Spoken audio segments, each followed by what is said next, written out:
So I've had the privilege to be driving the Golf R and the Cupra Leon. I had the Cupra Leon for a year and a half, and I've been driving this Golf R for about 9 months. And in this video, I'm going to share with you the differences and the similarities that I found between these two spectacular cars. So we're going to start off with the interior design. Now, there are noticeable differences when it comes to interior design, but there's also a huge amount of similarities, which was good for me because when I changed from the Cupra to the Golf, I didn't have to work out things all over again. It wasn't like a brand new system, and that's mainly because both cars fall under the same branch manufacturer.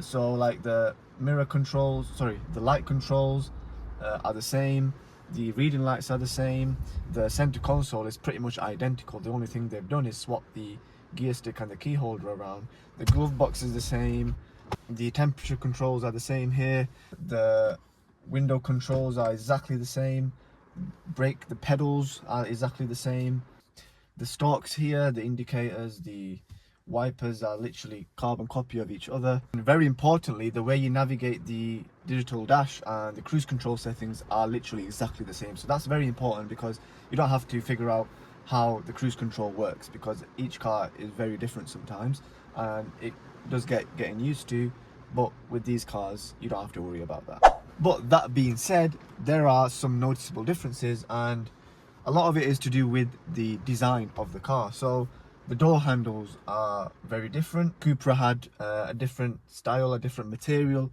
different size, different shape on the door handles, and the door card in general was a little bit different in the Cupra. The pattern where the ambient lighting strip was a bit different in the Cupra. Difference is the air vents. Cupra had a different shape on the air vents. They had golden plates around the air vents, and they were also in different positions on the driver and passenger side. Another difference is the Golf has physical buttons. Well, not a lot, but it has five physical buttons actually, including the hazard lights, whereas the Cupra only had one. The Golf has a slightly different cup holder. It also has different seats. Both seats are very nice, they're very comfortable. However, they're a little bit different in terms of shape. The Cupra seats were a bit more bulkier and they would be a bit bigger. The seats also come in different material, so there is an option to get both cars in leather seats, but if you're going for the standard options, the Golf R comes with full cloth and a little bit of suede on the sides, whereas the Cupra comes with cloth and leather. The steering wheel is where another difference lies. This Golf R has blue stitching, the Cupra has gold, obviously because of the brand. The buttons are different, so the Golf R has haptic buttons, whereas the Cupra had physical buttons. The paddle shifter's design is also different. When we go to the back, in the back seats, again, the seats are pretty much the same, but they're just different material. The air conditioning system at the back is exactly the same. The Cupra was a longer car, so it had a bit more leg room at the back. But other than that, everything else is pretty much standardly the same.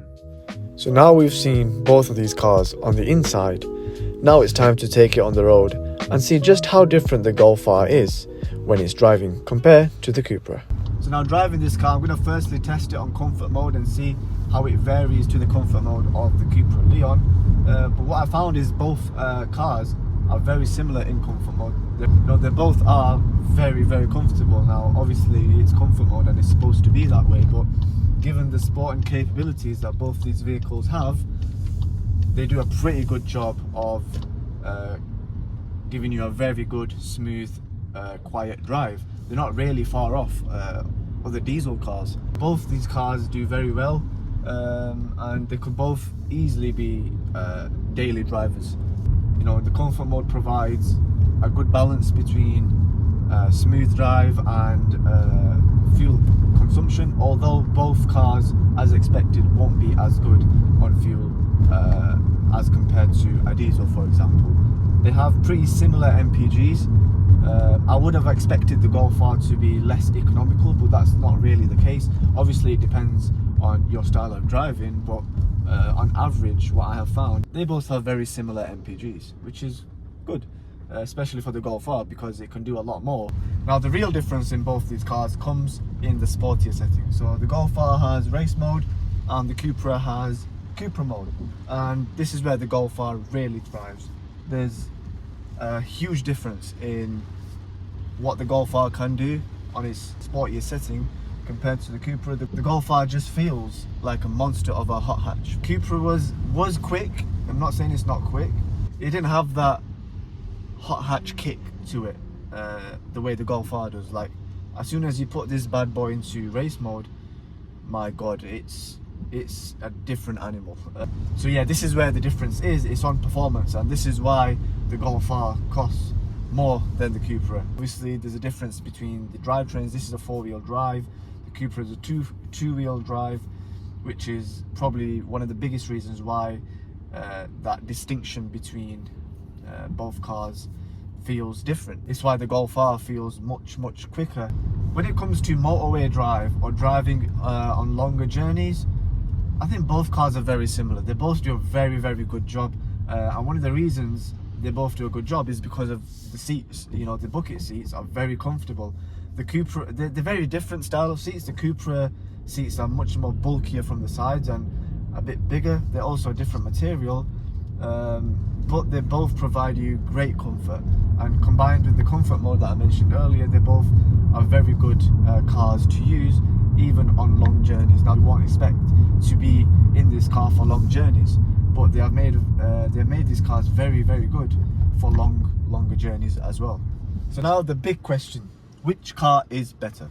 So I've had a very good experience with both vehicles, and if I was to choose one, it's very difficult, because I would put it this way: if you want a car that has nice interior design and you want something that looks good, looks and feels premium, and I wouldn't say cheap, but it's cheaper than the Golf R, then the Cupra Leon is what you should go for. But if you want something that is not bad on the inside, but you prefer performance over premium quality of interior, then the Golf R is obviously the main choice. Obviously it's more expensive, and one of the main reasons for that is because it can do a lot more on the road. It's very quick. It gives you an experience that is very limited. There's not many cars that can do what the Golf R can when it comes to performance and driving.